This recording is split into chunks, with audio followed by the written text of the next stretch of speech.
Hi everybody, my name is Preethi Sundaram and I have been in Amritsar, Punjab for the last year.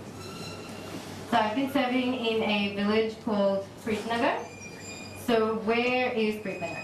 Preetnagar is located 3 kilometers from the Indo-Pakistan border, and it was transformed from a peaceful village that was equidistant between Lahore, the magical city of Lahore, and the holy Sikh city of Amritsar, into a violent war zone during partition. And subsequently, 2 wars after that have left many scars on my community. So as you can imagine, illiteracy is rampant, and so is malnourishment due to lack of health facilities and awareness of health issues. And because of our proximity to the border area, drugs are often smuggled in from Afghanistan and Pakistan. So we have a male heroin addiction problem that's very serious. So given the issues in my community, my NGO and I decided to focus on 2 different issues, education and women's empowerment. So how many of you have kids? Hands up. People have kids in the audience? So I'm thinking a regular day for your kids is maybe they wake up in the morning, they get ready, have breakfast, go to school either by bus or car. They get to school, they probably have a meal at school. They come home, maybe eat again, do their homework, yeah? And then go to bed. Well, let me tell you about one of my kids. This is Anshika. She likes to take photos of herself. Anshika is 13 years old, and she should be in the 7th grade, except that she's failed twice. And she's completely illiterate. She's unable to write her name in Punjabi, Hindi, or English, or any language. And this is despite having 9 full years of schooling. Why is this the case? What is happening? What has happened here? Well, Anshika has 3 older brothers. Before she goes to school, she cooks, cleans, and feeds them. She herself doesn't eat anything. So by the time she gets to school, she has headaches, she's unable to concentrate, and she routinely gets beaten and hit by the teachers in her school for misbehaving. When Anshika comes back home, again, she cleans the house, washes her brother's clothes, feeds them, and by the time she can finally sit home and do her homework, the sun is gone, and the electricity in our village isn't good enough for her to study on. Her parents very reluctantly sent her to school after failing twice, after being spoken to by my NGO and I. They think she should stay at home and learn how to cook and clean better, like a good girl should. The school system is failing children like Anshika. They don't deal with the realities of her life. They don't deal with what she has to deal with every day. But our approach is different. We've abolished homework in the government school in Preetnagar and at the tutoring center that I teach at. So the kids no longer have to do homework in the dark. We've introduced drawing and art classes, we have computers, and we have a sports program for children. We encourage the children to conceptualize and learn themselves. So what have they done with that? Well, the children have started their own newspaper in order to conceptualize the problems they see in their village. The children have installed dustbins themselves in schools after identifying rubbish as a problem in their community. We have a girls-only sports team that plays frisbee across Punjab. So we go and play competitions with different teams in Punjab. So what is the impact of this? Who cares, right? What is the impact of this? Well, we've seen attendance double in the primary school at where I teach, from 15 students to 30 students.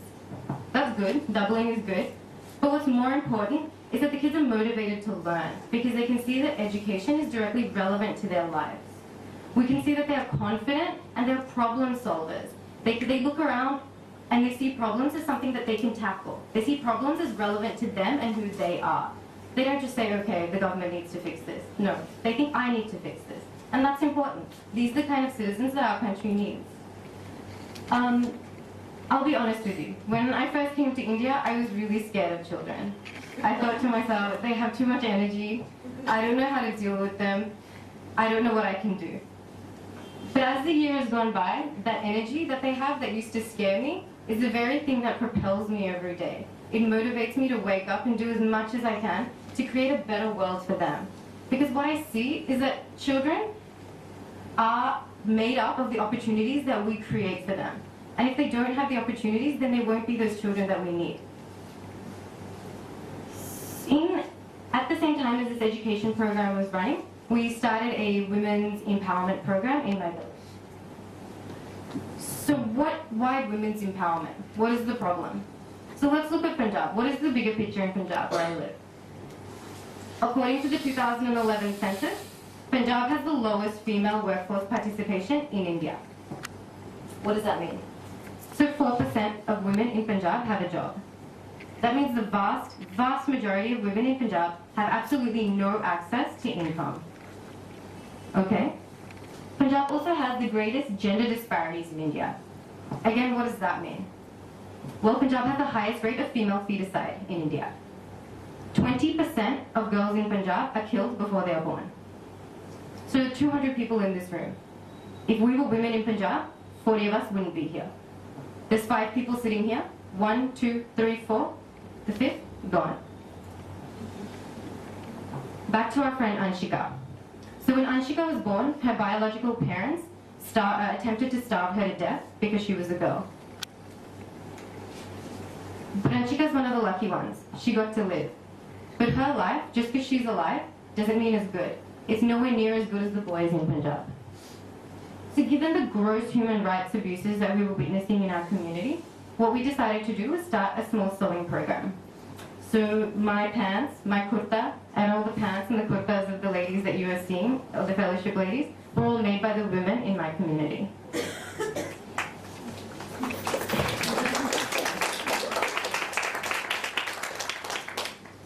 So that's Kirna, and we've got 2 women up there, Baljeet and Kuldeep.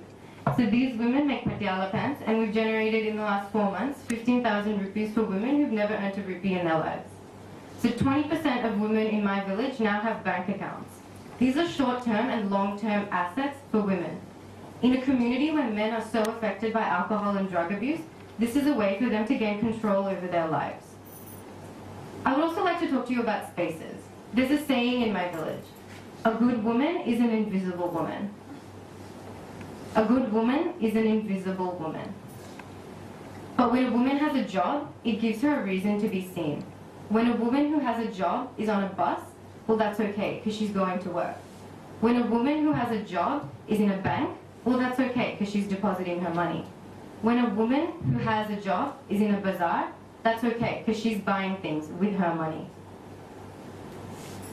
I would like to end by saying that I didn't really know what I was getting into when I came to India. I didn't really, as I mentioned, I didn't really enjoy being around children, and I didn't really know what gender disparities were.